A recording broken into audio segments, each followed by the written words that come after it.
মুসলিম অস্ত্র ধরো, বিশ্ব মুসলিম অস্ত্র ধরো, বিশ্ব মুসলিম ঐক্য করো, ফিলিস্তিন স্বাধীন করো।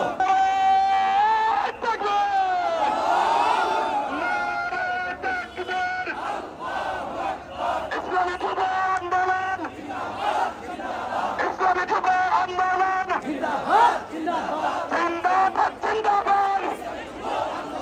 যুব আন্দোলনের অ্যাকশন, যুবকদের অ্যাকশন, বিশ্ব মুসলিমের অ্যাকশন, ডাইরেক্ট অ্যাকশন আলমগীরের অ্যাকশন, ডাইরেক্ট অ্যাকশন আতিক ভাইয়ের অ্যাকশন। ডাইরেক্ট অ্যাকশন সাবিলুনা সাবিলুনা আল জিহাদ আল জিহাদ সাবিলুল্লাহ সাবিলুল্লাহ طريقنا طريقنا الجهاد الجهاد الجهاد الجهاد سبيلنا سبيلنا হুশিয়ার সাবধান وزوار شابان ইসরাইলের দালালেরা أدوبين اختيار পর্যন্ত একবার قطوط كردبار বছরের হাতিয়ার أدوبين اختيار পর্যন্ত একবার قطوط كردبار বছরের হাতিয়ার طريق الخلالنا হুশিয়ার সাবধান وزوار شابان ভারতের দালালেরা أمريكا الخلالنا হুশিয়ার সাবধান نار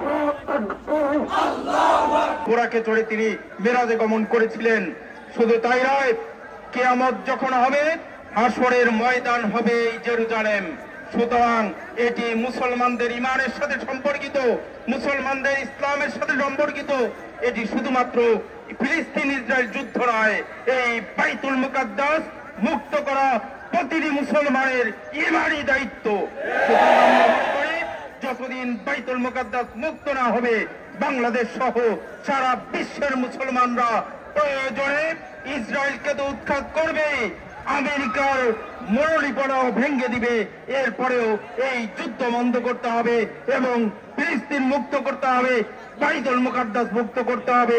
তাহলেই আমাদের এই বিক্ষোভ থামবে।